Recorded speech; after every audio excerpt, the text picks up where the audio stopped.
Hey, it's Kelly here, former crack addict, recovery coach, and Life Beyond Sobriety. That is my private online community for people in addiction recovery who want to set big goals now that they're sober and make those goals happen. We learn strategies in weekly live coaching sessions to make those things come true. Go to lifebeyondsobriety.com and check it out. 2 weeks.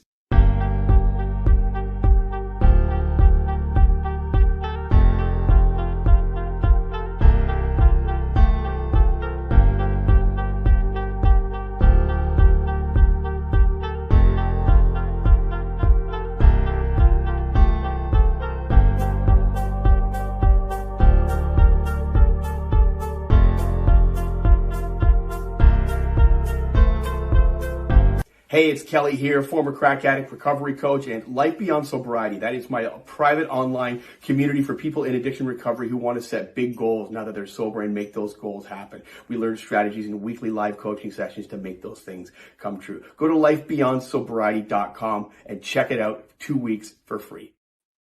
Yo, what's up with everybody? Welcome to the Champagne Room.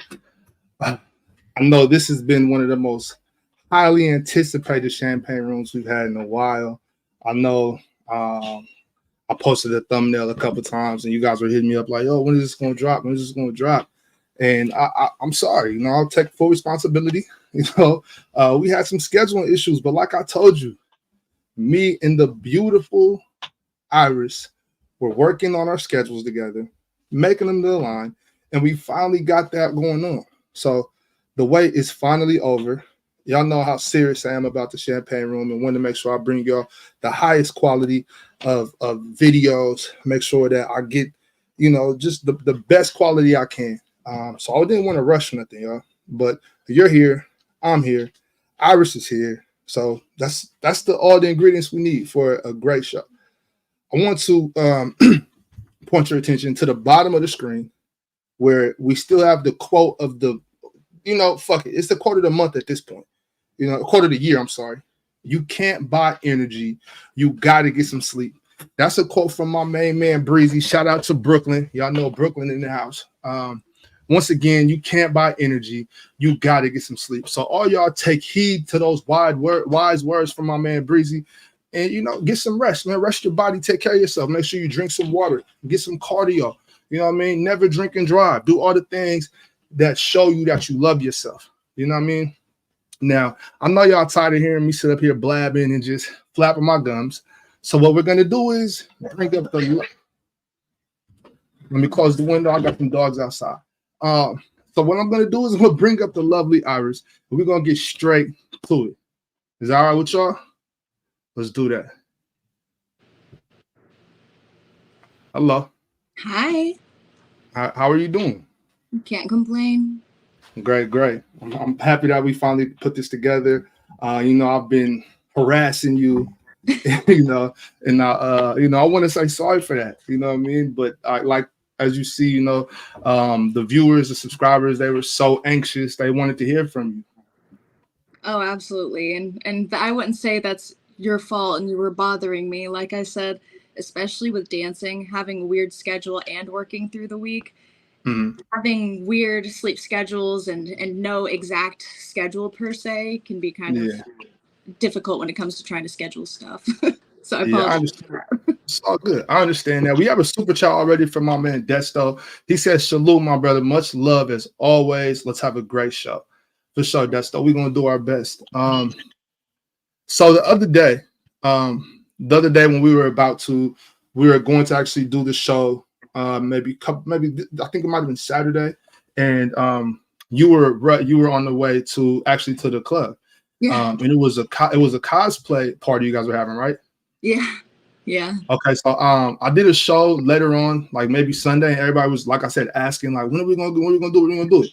And I told them about that. I was like, well, I mean, she was in the car, and safety first. And so they were asking, what was the cosplay? What did you go as? Well, so when they do cosplay parties or anything like that, they usually do it because of either Halloween or stuff's in town. I think it was Animazement was in town for the weekend, so they did that. They didn't have any prize money or anything, so I didn't want to put too much effort in, but I wanted it to be funny, so I went as like a sexy doodle bob. Oh, okay. That's fire. That's fine. Okay, yeah. So actually I haven't done this yet, but like I said, if it's fine with you, I'm actually gonna put your IG up in the chat. I'm gonna pin it up top. So you know, maybe the guys, everybody. Oh, we got company, yeah. Sure do. What's your cat's name? Her name is Iris. Iris. Oh, double Iris, double trouble. Okay. So you know, to not waste your time, let's get straight to it. Can you tell me like where you from? Where'd you grow up? I grew up in North Carolina, Central, raised in Johnston County, lived in Wake County for a while up until about a year ago. Then I moved to Emporia, Virginia, because I didn't want to spend $500,000 on a house. Essentially, Right. that's all it really was. I've danced around North Carolina. I've been to plenty of clubs, but in terms of working, I've only worked at 3. I've been in Rick's in Raleigh. It used to be the men's club, and I stuck with it because I like it there. Can we let's stay here for a second. What was it like growing up? You said in Johnston County? Mm-hmm. Okay, I'm not too hip. I haven't made it down to the Carolinas. I got a lot of people from the Carolinas that frequent the video. So much love to the Carolinas. Matter of fact, if you in the chat, man, drop where you watching from. Where y'all at? Let's get some love in here. What city, state y'all tuning in from? But how was it like growing up in Johnston County? Like I said, I'm not too hip to the area. Like, was it cool? Like, what were the things that you did when you were younger? Johnston County is really quiet, more rural, if anything. There wasn't really much there when I was growing up. They've expanded a lot since then, so they've actually grown a ridiculous amount. But the closest gas station was, a mom and pop shop 10 minutes down the road. The closest McDonald's or Walmart was 20, 30 minutes away. So there wasn't too much to do. It was more so school, hanging out with friends, stuff like that. Yeah. But moved to Raleigh starting, I want to say, right before high school, and I went to an early college, and it's an early college, so everybody's nerdy, so there's no sports, there's no prom, there's nothing really fun. Yeah. So you had to have been a pretty good student, like, real smart, real brainiac type, right? You have to. You have to. I mean, it's unfortunate. I'm glad I did what I did, but everybody's raised in this generation saying, okay, you go to college, you'll make it, you'll be all right, and things change. So yeah, no doubt. So when did you, like, how was it like after school? Like, after you got done with like early college, did you go straight to dancing, or was there like a transition period or something you did first? I went to an early college, so when I graduated at 18, I got my associate's degree as well, but I was planning on going to college straight away. And as soon as I turned 18, I moved out. I had saved up some money from working because I was doing school and working. And then when I moved out, I had an apartment. It was something I had always wanted to try. I thought it'd be fun. I thought it'd be good money, and I was like, okay. So as soon as I moved out, and was right before school started, I had moved in the summer. So I'd started dancing and then school started. So I was kind of doing both at the same time. Right. Can I ask, like, why was it something that you always wanted to try? Like, was it something you saw like maybe on television, or maybe just like you heard around the way, or you just thought it was exciting, good money, or were you bored, or what made you realize, like, you know what, I want to try dancing? Well, I mean, when I first started dancing, I was in a small club, and everybody said, you're too good for this club. And then, it boosts your confidence. One of the reasons I wanted to do it was mainly for the money, moving out on your own. And being in school, especially, school's not cheap. It's especially a private school. It's not cheap at all. Yeah. So I wanted to be able to not have to work 2 jobs, a 9 to 5, and then do a side gig and stuff like that. So it was easy. So I could, not easy in terms of the work, but easy in terms of the scheduling. So I could work 2 to 3 days a week at night and then study and go to school. Got you. Shout out to Ottawa, Canada. We got Canada in the house. South Carolina, Anderson, South Carolina in the house. H-Town, Vegas in the house. I see y'all. That's what's up. Thanks for tapping in, everybody. Something we do, Iris, like at the end of the interviews, I typically do. I like to drop a link in the chat. And sometimes we get people that come up and ask a couple of questions of their own. But of course, I'll check with you before doing that. Is that something that's okay with you? Are you all right with that? Yeah, absolutely. Okay. Oh, Nashville in the house. I see you. I see you. Yeah. So y'all stick around because I'm gonna drop the link and you can have the opportunity to come up here and speak with the lovely Iris yourself. My man FIFA boy said, Iris, I can retire you early. That's what I like to hear. FIFA. Man, that's a Texas boy right there. FIFA, I see you. But moving on though. How about like family life? Like how does your family? I don't know if you have a big family, small family, or and are they aware of you being in the industry?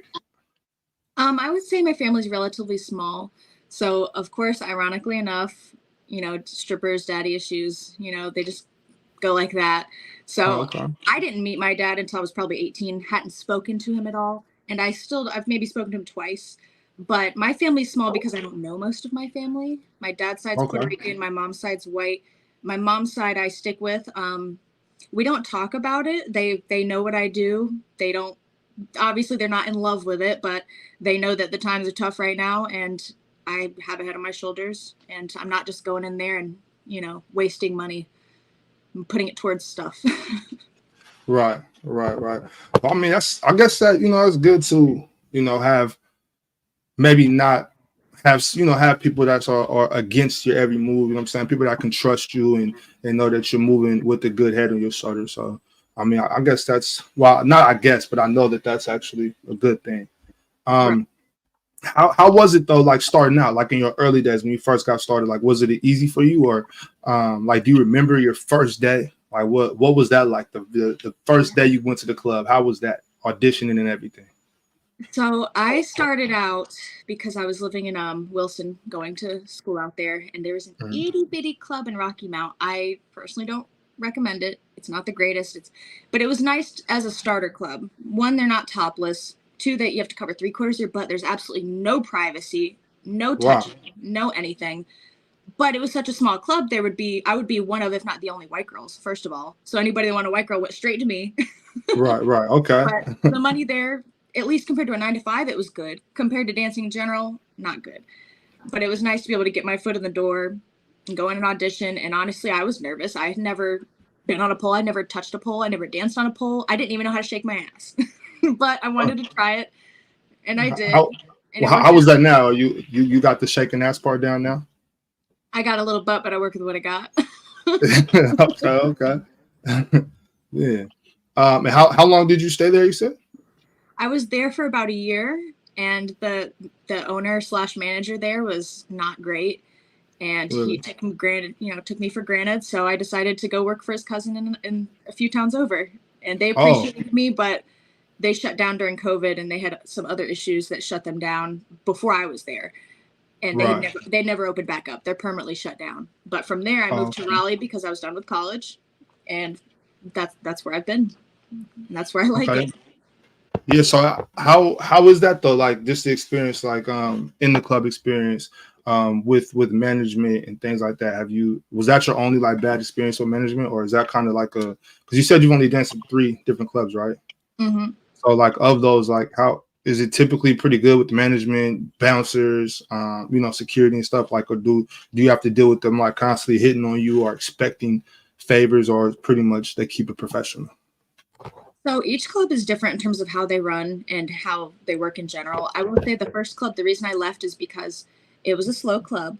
It was small, and they had a rule. If you didn't make over a certain amount, I think it was like $40. It was really stupid low.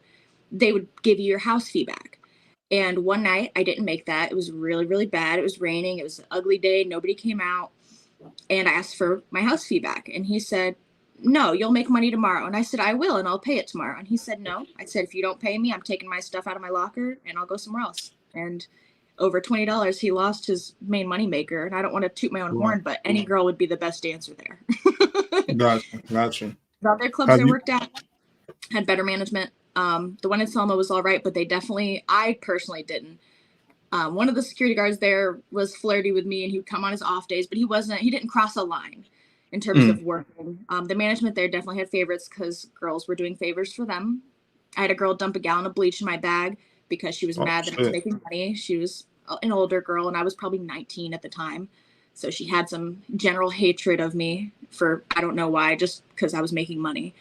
And the owner said he was going to fire whoever did it. And she admitted to it and didn't fire her because she, you know, she was in his back pocket, essentially. Gotcha. Raleigh is so much better, though. There's multiple managers there. They actually tried to hire me as a manager because one of the main ones passed away a few months ago. Mm-hmm. And they tried to hire me. If I didn't live so far, I would. But I like dancing there. And if it was a matter of picking one, I would rather dance. Okay. How was that though? So I see, Riley, have you ever thought about taking it on the road, going to other states, cities to try out like travel dancing? Have you ever like done that or considered that? I've considered it. I'm a big homebody. I know a lot of girls that do that, and a lot of the girls that come to the Raleigh club in Rick's in Raleigh, a lot of them are travel dancers because they hear good things about that club. It's a very large club. There's a lot of options, a lot of variety. There's so many girls, every shape, color, size, all of it. It's awesome. Yeah. But a lot of girls come there. They go to big clubs, bounce around to wherever. I've thought about it. Like I said, I'm a homebody. And also when I go out places, I don't really travel much. And when I do, it's, you know, vacation, little trip. And when I do that, I like to go to strip clubs too. So if I'm out for a weekend, I'm going to go out there and spend my money and enjoy it. I've been to plenty of clubs, like I said. Yeah, I feel you. I'm a strip club addict. I'll be at the club. I was at the strip club last night. You know, so I'm probably gonna be there tonight. I live in Portland, so it's like 50 of them. So you know what I'm saying? I'll just move around. You know. But I wanted to ask you. So to get into a little deeper, like what are some of the biggest challenges and stigmas that you face being like in the sex work industry? And with those challenges and stigmas that you face, how do you navigate them like in your daily life? Honestly, this isn't something I personally have an issue with, but anybody would assume, especially dancing, you think that you would have an issue of people recognizing you, people trying to find where you are, where you live, stuff like that. I've only ever had one guy do that or try to do that. And one was that I went to a gas station and he recognized me. Aside from that, I had never seen anybody in public from the club. Surprisingly, even when I lived over there. When I first started dancing, I had a gentleman write a letter, like a 2-3 page letter to the club saying he had such a great time and he wanted my information. We really hit it off, and I was like, it was a bit much. It was a bit much. But it is what it is. Yeah. Have you ever like dated a customer? Yeah. Yeah. Like and it turned into like full relationship? Oh yeah, absolutely. My last partner I was with him for 3 years. Maybe I think it was 2 years. 2 years. And I met him at that itty bitty little hole in the wall club in Rocky Mount. He was really sweet to me, took care of me. He always came every weekend, did an hour room. We sat and talked. He was really respectful. And we just talked. And then after coming so often, he got my information and we just kind of went from there. Okay. That's what's up. You giving FIFA boy in the chat, you giving him hope. You know, you're giving him hope right now. Maybe he can catch up with you sometime. So like as far as like the mental, emotional aspect of your job, like how do you handle that? Has it ever been strenuous on you, or like is it nothing for you? Do you handle it well? It can absolutely be strenuous. I personally, it takes a lot to upset me, make me genuinely angry. Once you work in a club so long, I don't want to say you get desensitized, but kind of. Somebody comes up and says like, "Hey, bitch!" Like I don't take that as an insult. And in public, somebody say that, I would go off. However, it's kind of part of it to some people. But and a lot of the strenuous issues or emotions can come from the dancers in most clubs. But I can say at this club, that this is the most respectful group of girls. Obviously, a couple of girls will have issues here and there, but it's not like there's fights every night and girls are talking shit and doing this and that. Everybody kind of supports each other. You go there. When I walked into Rocky Mount, girls wouldn't even look at me. You walk in there, oh, I don't have eyeliner. 10 girls are saying, here you go. You know, it's awesome. But you try to deal with that.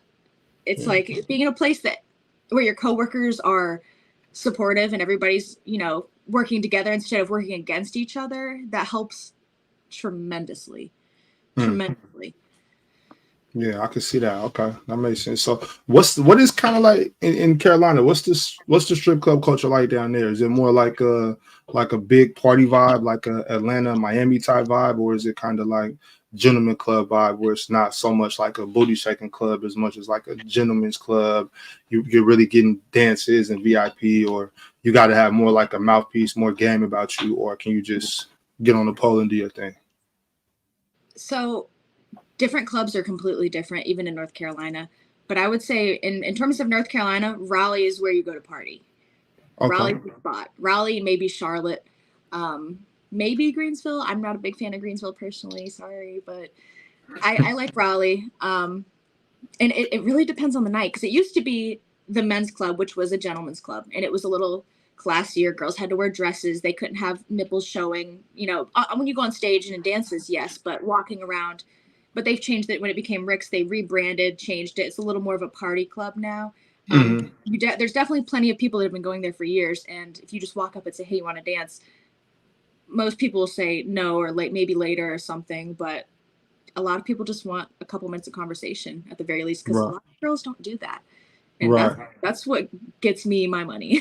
Right. So you would consider yourself to have some game about yourself, a smooth talker? In certain ways, because I feel I'm friendly. I don't want to say I'm super approachable, because I have an extreme resting bitch face. I've been told many times that somebody was scared to approach me. Some do, some don't. But when I come out to people smiling and you know, talking, and then they're like, oh, okay, she's actually nice. Yeah, so but that's in that crazy. Club, there's so many girls there now. You only get to go on stage once or twice a night. So they have 3 stages. You go up, do 3 songs, come down on the main one. But once about 10 o'clock hits, you go up, do 2 on main, then you do 2 on the side, then you do 2 on the other side, then you come down. But I get there early, you know, 7:30, 8:30. That usually my one stage set is at 9 o'clock. And if I get to go again, it's once it's kind of already died out, if it's died out, or I'm already busy by then. But stage, I make enough money most nights on stage to tip out. Wow. Okay. I make all my money on floor tips and dances. Yeah, I see. That's crazy. Like, I see you right here, and I couldn't imagine seeing you in public and not approaching you. You know what I mean? Like, I don't understand. Resting bitch face or not. Like, I'm pulling up. So I don't know. I don't know. We don't. What is it about? What is it about the club you think that intimidates? Is it the club? Is it the setting that you think intimidates customers or men in general, or is it just you or the vibe or what? I want to say it's partially the club, because in public, I can look like a bum, no makeup, hair messy, bun. I could be doing yard work, go to the store sweaty, you know, covered in dirt and paint and whatever, and people approach me, hit on me, whatever. In the club, it happens every once in a while, but I usually am on top of it to where I approach people instead of just sitting around on my phone, you know, because if I'm there, I'm gonna work. I'm gonna try to talk to people. Unless there's absolutely nobody to talk to, I'm not going to just be hanging out by myself. Right. But I think the club is a part of it. But in terms of the club itself, like the patrons that go there, I wouldn't say it's necessarily them. I think it's some of the dancers, because a lot of girls can be really aggressive. Sometimes it's not in a bad way, Some can be in a bad way, like very forceful, like, come on, let's go, you know. But some people like that, to each their own. You know, somebody like that, I'm down with it. But most men want a say in who they're going with and their money they're spending, and you know. So sometimes they either assume that I'm talking to somebody, or like, because I could be sitting at the bar, you know, getting a drink, and they think I'm talking to somebody. Right. Or they just think it might be like that. So, like, in your experience dancing, have you, in your experiences like with men, Have you, when you first started, do you still look at men the same way as you did before you were dancing? Like, has it changed your outlook on men in general? Yes, In what 100%. ways? It kind of, I hate to generalize things, but most men fall into certain groups, at least in the strip club, which obviously they have their own real lives that so it kind of, translates over.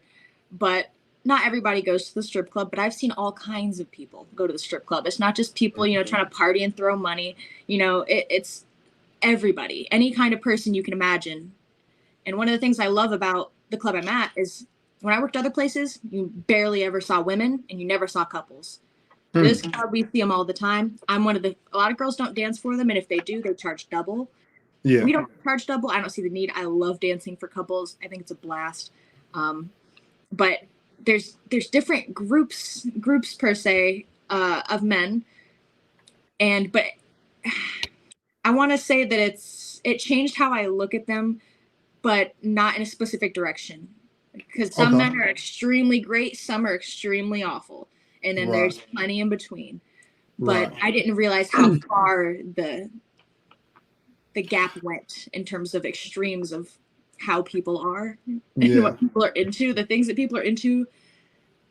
Nothing surprises me now, but starting out, I was amazed at some of the stuff I heard people were into. Yeah, I mean, I've heard on here, so I've had a young lady come up before and say that this made her pretty much hate men. You know what I'm saying? Because she's seen men come in the club and take their wedding ring off and slip it in their pocket, and she's like, that's just weird. Like, I'm gonna dance for you regardless. So, or if you know that you have a wife and she wouldn't want you here, or you don't feel like you should be here, then it made her like trust men less. Has that ever been an issue? Like, does it give you trust issues at all or anything of the sort? It doesn't give me trust issues per se. I feel bad for the women that are in those situations. However, I'm very open-minded. As long as somebody's honest with me, I'm fine with it. Gotcha. I'm okay with trying polyamory. I'm okay with going to strip clubs. Okay with, I've taken a boyfriend in the past to the strip club and paid for him to get suites, like private rooms. Right. And not a couple songs, but do like an hour for his birthday and him by himself. And then I would get a girl for me. I like women too. And like I said, to each their own, but I feel if women have an issue with that, it comes from a lack of trust. And if you're with somebody, you have to be able to trust them. It's so important. Right. I was sure quickly. You think that they're gonna, do more than you're okay with. There's a deeper problem there.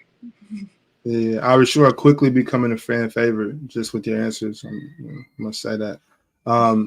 But we actually before we get to it, I got somebody in the lobby. I sent the link out. Somebody wants to ask a couple questions. We have gotten to that segment, but before we get there, I want to ask you, because you said something about you're not surprised anymore about what you hear people are into. What are some of what is some of the maybe weirdest, or maybe not weirdest, but some of the most out there requests or things that you've heard from customers, or maybe even some things that might have threw you off a bit, maybe a little scary, or like what have you heard from customers that have really, I'm not gonna say fucked you up, but maybe think twice. Caught me off guard. Yeah, perfect. Caught you off guard, yeah. Armpits. What about armpits? Some men, typically Middle Eastern, I think all of them, or at least most of them, but damn near all of them I can remember, Middle Eastern, like armpits. And I'm fine with that. Personally, to each their own. People like have foot fetishes. I love foot fetish people. They want to come in and rub my feet, and I'm all for it. The armpit, however, if I'm, leaning back on somebody doing a lap dance like this, and, and my armpits are probably sweating, they're sitting there rubbing my armpits, which doesn't bother me, but then there's some that'll lick, and you won't know until it's already done, and they'll go and lick your armpit. I've had that happen a few times with a few different people. Did you like it? Did I like my armpit lick? No. Yeah, no. I'm ticklish. I hate being tickled. I know I'm sweating. I can't imagine what a sweaty deodorant armpit tastes like. At the very least, deodorant. Deodorant doesn't taste good. Yeah, that's wild. I don't think I've ever licked the armpit before. I can't say. I'm not sure, but I can't remember licking the armpit. I can say that much. Okay. So y'all, I got Avion in the back. I'm gonna bring Avion up here. Let him ask the lovely Iris a couple of questions. I'm gonna send the link out one more time, and if anybody else wants to jump in, right now is the time. Once we're past this segment, we're done with the segment. I'm not gonna keep Iris up here all day because y'all are afraid to come up here and talk. FIFA, I expect to see you if you're gonna retire. Anybody, I expect for you to come up and ask for her cash app at the very least. Okay, hold on. Here we go. Avion, what's up, bro? Yo, hey. I enjoyed the show so far. How you doing, Miss Iris? I'm Hey, doing great. hey, I got a question. I look at strippers as like athletes, just like us. You know, what I mean, y'all go through your routines, y'all practice. Try to, kind of like perfect your craft. You know what I'm saying? So, what is your pregame routine like before you get to the club? You know what I mean? Like you stretch out. Do yoga or. What is your pregame like schedule? Like what do you do before you go to work to prepare you for I would have to say like a long, stressful night. You know what I mean? Even though it's fun, it can be very like rigorous and very tiring. Like, what is something that you prepare yourself for before you go into work? The main thing I try to do is sleep as well as I can, because it doesn't matter what you're doing, what kind of night you're having. If you have no sleep, one, it'll affect your mood. Two, it'll affect your energy and just throw your night off. Some people can sense when you're in a funky mood. Some people are better at hiding it than others.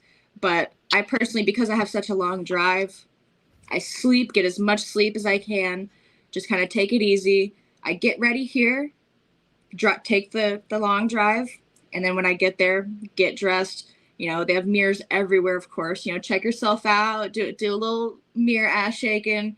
Then we usually go into the side stages and Uh-huh. stretch, or into one of the because this club has another side of the club with another stage that they don't use at the moment.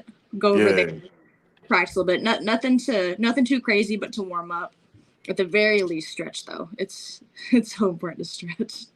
And my last question, what I mean, I think it's very important. Hygiene. You know what I'm saying? Like, do the girls take showers and shit like every hour or something like that? Because I heard some stories from some guys that know that have very bad experience with girls with bad hygiene. You know what I'm saying? So I just want to know, is it like a hygiene check back there? Like make sure like there's a hygiene guard. Like no, you can't go out right now. You know what I mean? Like the girls actually take a shower. You know what I mean? I'm just trying to know. Because I don't want that experience. I never went to a strip Right. club, but just No, in case. 100%. There's nothing worse than spending hundreds of dollars and getting an ass in your face and going, "Oh my god."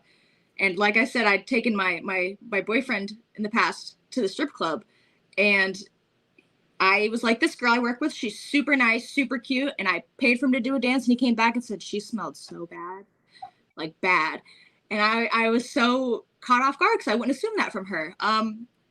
They don't do, like, you don't walk out and they sniff you or anything, but at least for me personally, if somebody's smelling a little funky, I'll say like, "Hey babe, like, go check on yourself." They do have showers there. I don't think anybody ever really uses them unless they really, really need to. But the main thing is preventative action. Like throughout the night, I slather my hands in hand sanitizer, touching money, touching chairs, touching people, like shoulders, legs, arms, whatever. Hand sanitizer. I keep that thing on me. No doubt. Preventative deodorant. And then a lot of girls will carry those like summer's eve wipes, or they'll go to the bathroom and like rinse up a little bit, like bird bath shower with baby wipes, or not Adam and Eve, but the summer's eve wipes. Mm-hmm. But I personally will, like I said, preventative. I always shower right before I go into work and right when I get home from work. I don't want to say I don't ever smell, but I have gone hours and done dances, even sweating, and been told I smell amazing. Not just me, but like put ass in somebody's face and they'll say, "Oh, you smell really good." Like, "Oh, thanks." Yes, sir. Yes, sir. Yes, It sir. depends on Yes, your sir. biology too, The more you Yeah. wash, with scented stuff and things that you're not supposed to be washing with, the worse it can get. You know, it's vaginas are self-cleaning. You're not supposed to be scrubbing with Bath and Body Works and spraying perfume on them. Mm. All right, man. Well, that's my last question. I appreciate you taking the time out, to answer it. And yeah, thanks. Of course. No doubt. Yes, sir. Appreciate you pulling up, Evian. Yes, sir. Okay. I mean, yeah, you must smell good. Motherfuckers licking your armpits and shit. So Right. right. Well, so moving on from that, I want to know, like, what are your thoughts on like how society perceives sex workers and dancers? You know what I mean? Like, and like the legal framework, everything. It's vastly different depending on where you live, honestly. Mm-hmm. People tend to support it. It's more accepted now, absolutely. But then there's obviously people online. Like I started OnlyFans maybe about a year ago, and I get more hate for doing that than I do dancing. It's really insane. Yeah, it's insane.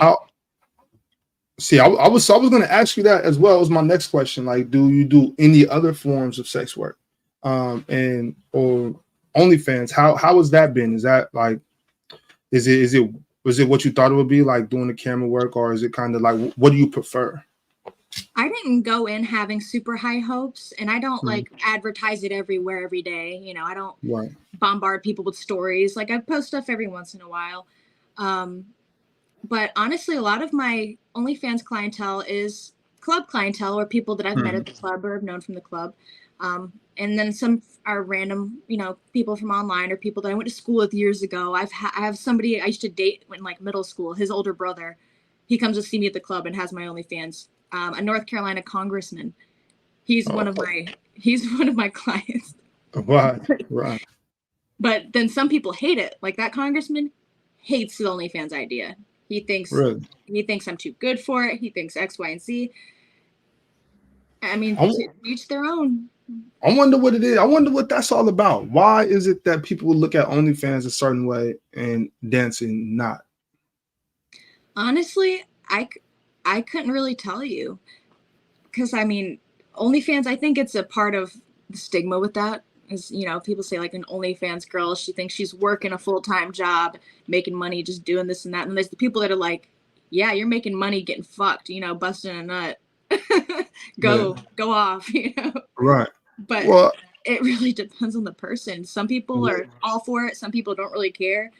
Some people just think it's the devil's work. It's awful. Worst thing you could ever do. Okay. Before I ask you the next question, we got H-Town in the house. My man Desto in the back. He really wants to ask you a couple questions. I'm gonna pull him up real quick. What up, Desto? What up, Ox? Salute to you, my guy. How you doing, Miss Iris? I'm doing great. How are you? My fault. Sipping my shake. I'm doing good. So I had one little question. So I'm 25, right? And y'all don't clown me in the comments. You either Ox. Don't clown me. But I ain't never been to the strip, right? So what's some some do's and don'ts, Cause my birthday coming up soon, like in September. So I'm trying to. My guys talking about it. I don't know, but I just want to know what's some do's and don'ts when you. So yeah, like what's the proper strip club etiquette? Yeah, strip club etiquette is so important, and a lot of it it's dependent on where you go. Because some clubs are absolutely, you can't even touch a girl's arm without being taken out. Some you can, like in my club, it's up to the girl's discretion. I mean, regardless of the girl's discretion, when you go in, you're tipping a girl on stage. Depending on the rules, it really depends. But in most strip clubs, any I've been to, you can tuck money in their clothes. You can throw it. You can hand it to them. It doesn't matter. But one main thing is no touching on stage. Girls are on stage. It's disrespectful to touch them. If you're like tucking, that's one thing. But if you're just like going up trying to grab, that can be disrespectful, and bouncers and everybody sees that. In terms of dances and stuff, at least at my club, it's up to the dancer's discretion. So some girls aren't okay with touching, some are, and they'll usually tell you, or you can say like, what are you okay with? Me personally, at my club, when I do dances, I say, as long as you see skin, you can touch it. So that just means if you're doing a quick song and I have panties on, that means don't touch anything there. Aside from that, you're good. But I will let people know that. and just being respectful, anything that you think would be considered worrisome to a security guard, like picking up a dancer, trying to carry them, yelling, Yeah, stuff like that. It's a lot of common sense, but some people, genuinely don't know. But it really depends on the club and who's there, how it works. okay, that's a bit. Real quick, can we tap in there? What do you mean pick them up trying to carry them? Does that happen often? Not often, but I've had it happen a few times where somebody's like, all right, let's get a dance. And I stand up and they literally they pick me up and try to walk me. And I'm laughing, but like nervously laughing, like put me down. The security guards are going to come grab you. But also I will say that's super important in terms of do's and don'ts.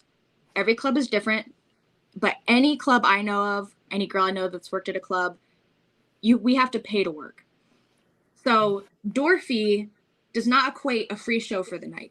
You don't have to get dances. Some people like stage, some people like dances, some like both. If you don't like either, don't be there. So when I work, I pay $100 in the door. I pay $100 when I leave. And then they take a cut of my dances. So tips are so important, even if it's just walking by. If it's during a dance, you do a dance and you like the dance, tip a little extra, stage sets, stuff like that, because we pay a lot to be there. And having 100 people watch and somebody come up and give $3, if every single person gave you $5 that was watching, you'd be set. My bad, y'all. Okay. That's all you had, Desto? Yeah, that was it. I appreciate y'all time. Ox, come to the city, man. Come to the street with me. I ain't never been, man. So. Oh yeah, no doubt. I told you last time I was out there, I had that long layover. I was trying to get in touch with you, but Yeah, just hit me next time. Yeah, no doubt. Appreciate you, All right. Desto. Okay, y'all know how we do. We like to keep it at 3. 3 is the maximum amount that we have come up. So Neff, you in the back. You're gonna be the last one. FIFA boy, don't even waste your time clicking the link now, bro. You missed your chance, FIFA. Don't even, you know what, FIFA? Don't even hit her up on IG unless you're asking for the Cash App now, bro. I have faith in you, FIFA. I have faith in you, FIFA. Neff, what up with your one? Yo, what's good? Got me? Yeah, we can hear you loud and clear, Neff. You got any questions for the lovely Iris? Yes, Iris, how you doing? I'm doing great. How are you? Good. So, I think I heard you earlier. You said you met like one of your past relationships at the strip club, right? Mm-hmm. Okay, so I was just wondering, how did you like express interest to him? How did that? You can be as specific or as not specific as you want, but like, how did that kind of go down, and how did like you guys type that out? Honestly, the relationship started relatively slowly because when I go into the club, I have a very good mindset of, work versus personal life, and there's a line down the middle. So he kind of like slowly crossed the line. But if like somebody comes in and says like, hey, I want to take you out, especially people that aren't even doing dance, they're tipping, which is insane. Like, let me take you out. Yeah. For nothing. I'm like, no, absolutely not. But he really took his time. He showed interest, and then I kind of I accepted it, if that makes sense. It went from seeing him as was he like client. a regular? He was. Okay. He saw me for honestly at least a month or two before he even asked for my personal information, which was a huge green flag to me. Which it's like now, that was when I first started dancing, so I didn't give my information out to anybody, nobody.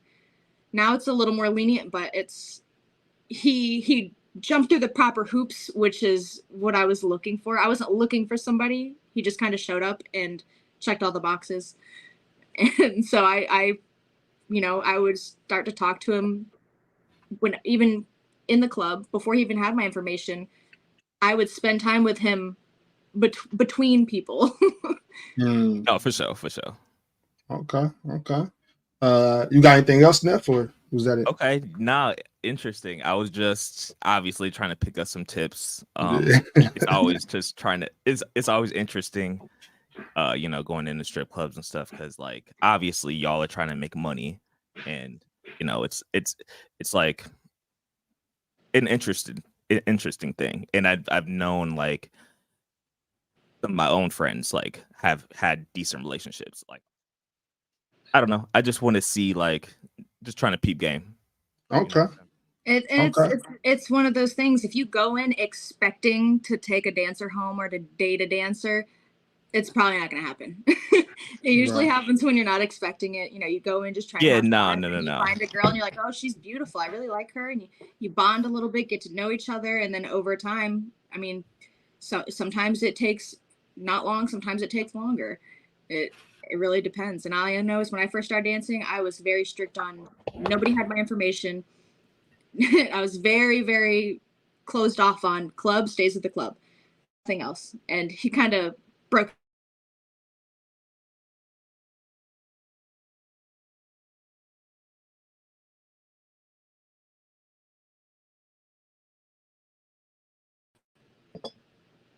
There we go. Okay, cool.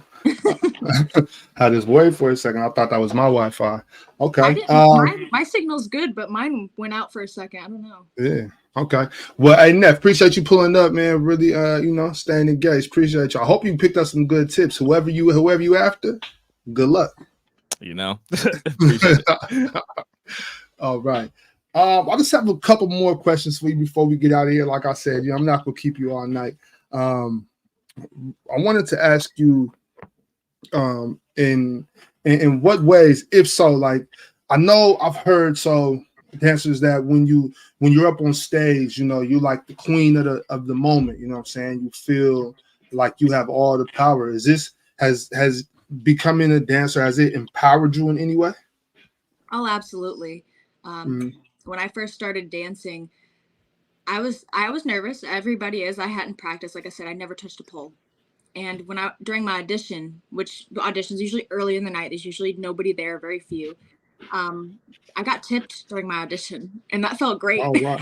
Yeah. So knowing that people are willing to work a job, usually, most people don't have super easy jobs. They're willing to have their blood, sweat, and tears to make that money and appreciate you so much, regardless of the reason, because you're pretty, you have a nice ass, you have a nice personality, regardless of what it is, it's a compliment. Because you can say, oh, you're the most beautiful woman I've ever seen, and then not tip $1, and that doesn't mean anything to me because you probably said that to 10 other girls, and you know that I'm here working. You got to appreciate it. Show you money talks. Not just say it. Right. Yeah. Money definitely talks. So I have more that I'm gonna leave off the table because honestly, Iris, like I said, you are a fan favorite, and I plan on a part 2 in the future. So I'm gonna leave some things, and I'll see. My man Easy just came in the chat, and I know he would have clicked on the link. So we definitely got to get a part 2, because I know Easy got some questions for you. You know what I mean? So we're gonna get that part 2 off. So in closing, I want to ask you this, Iris. I don't know your age right now. You don't have to disclose that. But you said you started when you were younger, 18.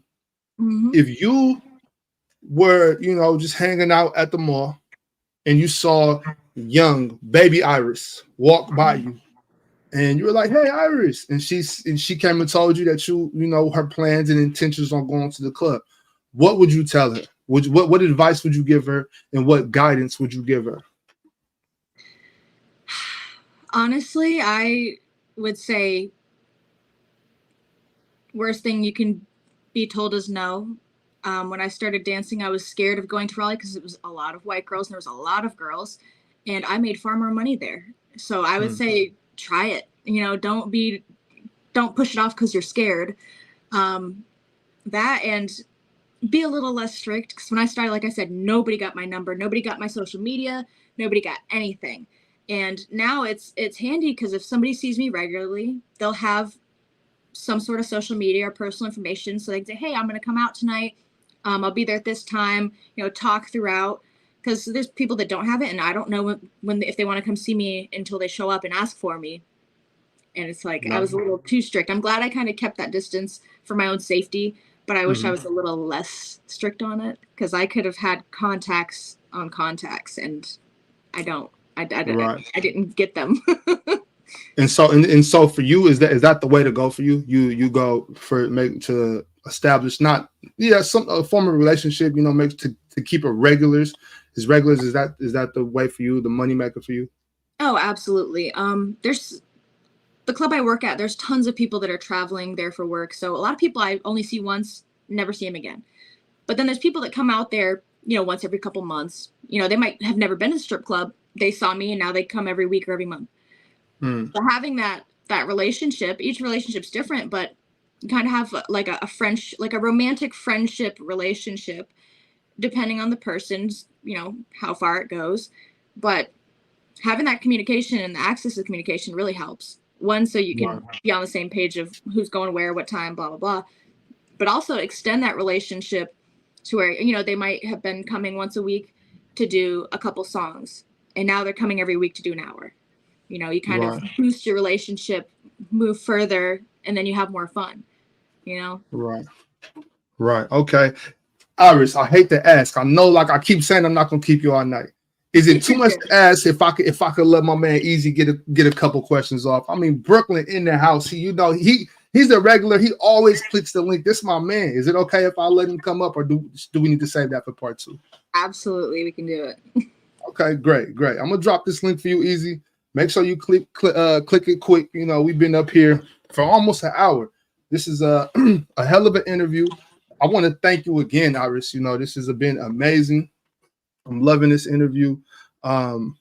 Definitely am. So give Easy a couple seconds. Once again, I know we got more people in here than was here when we first started. So let me know where y'all watching from, man. Let me know, man. Drop your city and state in the chat. Let me know what's going on. Make sure you're liking this video, sharing this video, subscribing if you're not subscribed. And if you aren't subscribed and you're watching this, I hope you fall down a flight of steps. Easy, what's up with you? Yo, Ox, what's the word, my dog? Hello. Hanging out with the lovely Iris. What's good? Yo, for real, Iris, how you doing? Lovely Iris, how you doing? Looking beautiful right here. Thank you. No problem. I'm here. I came late. I came real late, so I didn't get to hear everything that y'all been talking about. So for sure, I'm going back to watch this, and for sure, we need a part 2. But for right now, from the little I heard, I just got a few questions. If you got time for me, if you got a little bit more time for me. So my first question, right? On a scale of 1 to 10, 10 being ET, I'm taking this bike and I'm going off the cliff with this shit. 1 being I'm sitting in a dark room and I gotta chill in the corner. Where would you rank your freakiness? Like, where would you rank your freak level? Can you start that question over? It cut out for a second. All I heard was saying something 1 to 10, something about bike off a cliff. All right. So like from a scale of 1 to 10, 10 being I'm ET, I'm on the bike and I'm going off the cliff, like I'm wild with it. 1 being I'm very calm. Where would you rank your freakiness level? Like, where would you rank like how much of a freak I'm really am? Like, how much am I really sexually favored? Like, how much? Like, where would you rank yourself? I'd say probably like an 8. I'd say probably an 8. 1, it depends on who, because me personally, it's who brings that freak out. You know, you don't just go to some random person and it's just like, you know. It's who can bring that out of you and who deserves it. You know, not everybody deserves it. I'm not into crazy stuff, you know, piss play, stuff like that, off the table for me. But, you know, like some people hate it. Just like if you're actually having fun, you like somebody like getting slapped around a little bit, doing the slap, and I've done both, and it's fun. Okay. Hey, that's dope right there. That's dope. 8 is dope. 8 is that's good numbers. That's good numbers. That's a good number right there. I ain't gonna lie. I'm not gonna lie. I thought you was gonna go 10, but 10. I mean, 8 is a good number right there. So, follow-up question. 10's at the far end. That means that's the freakiest of the freakiest. And what would you consider the freakiest of the freak? You know, I wouldn't say I check all those boxes. So, like, if you get into a bedroom, it's like there's certain things you are not putting on the table. Like, yeah, I'm not doing this. I'm cool with this. I'm not doing this. Like I said, it really depends on the person. Sometimes you kind of work into the freakier things. You don't just meet somebody the first time and go all out. They got to deserve it. They have to earn it. In my opinion, you got to earn it. I'm going to say somebody's earned all that.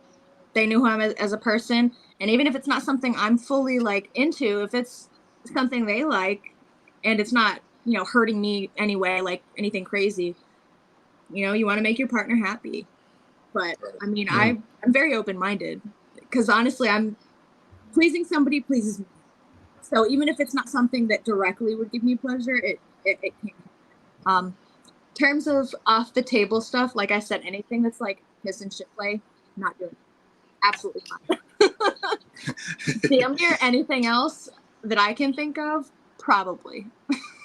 Okay. So like, a follow-up question to that, and I don't want to take up too much of your time because I see y'all trying to get up out of here, so I want to take up too much of your time. So a follow-up question, right? Do you ever meet any customers inside the clubs? I don't know if y'all talked about this already, but like, have you ever felt like more attached to a customer than you feel like you should have been? More attached? Like you like this person vibe, they kind of cute, you like how they're probably a regular. Sometimes you see them a few times, you just like how they operate. Do you feel like you get a little bit too connected sometimes inside that area? And how do you deal with that too at the same time? Like if you do feel like you're getting a little too connected to this customer that might be a regular or just pop up in here, you just like, yeah. Well, I'd say I'm really transparent, so it's usually not too much of an issue. If I have a connection with somebody, it's usually because they have one back. I haven't had a case where I was like all for somebody and they weren't for me, thank God. But in the cases that somebody was all for me and they wanted more out of it, they wanted a relationship, etc., and I didn't want that. I'm honest from the get-go. If sometimes things can change, but if your intent is to date or whatever, don't go in with that intention, first of all. But if it happens, it happens. But I've had people in the past, want more and want to be romantic and date me and do X, Y, and Z, whether I had a partner or not, or if I just wasn't interested in them in that way. I'm honest with them. I'd rather hurt somebody's feelings and be honest than, lead them on, So I know that's never a good feeling. Right. All right. Well, I'm gonna get up out of here. I don't want to take too much of your time. Great seeing you, great talking to you. Hopefully we can have a part 2. I'll pull up earlier. I'll make sure I listen to the content that y'all had right here. Hopefully part 2, I'll pull up. We can have a little bit more discussion.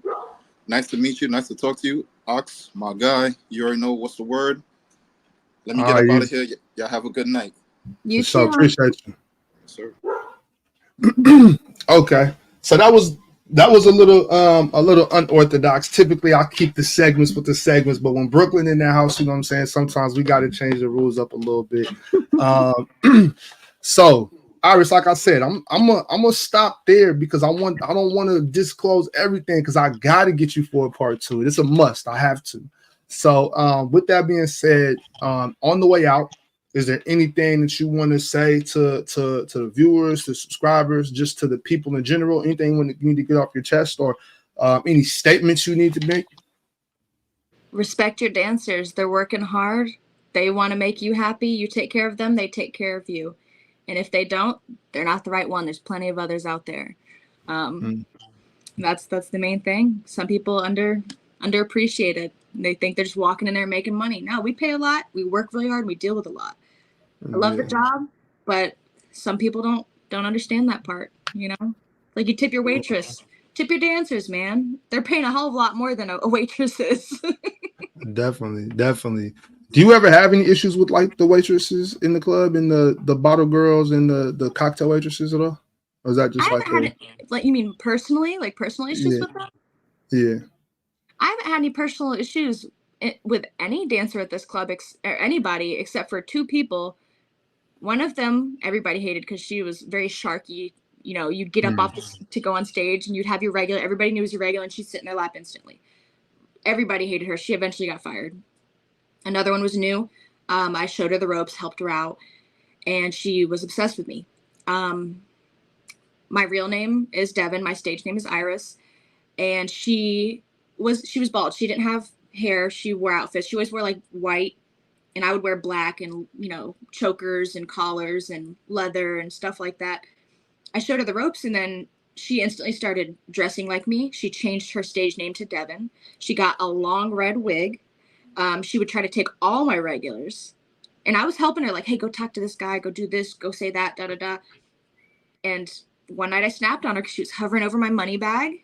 I was at my locker, counter space available.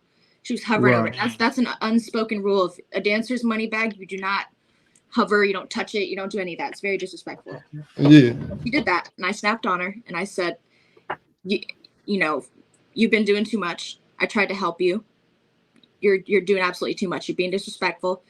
I don't want to say I have a lot of pull in the club, but I'm one of the few that's been there the longest. So if I want somebody fired, they will be fired. And it's not, I won't just fire girls club. I have no jealousy, no issues like that. But if somebody deserves to be fired and they're making the club a harder place to work or a less fun place or more difficult in any way, and they're not willing to fix it, they're not worth it.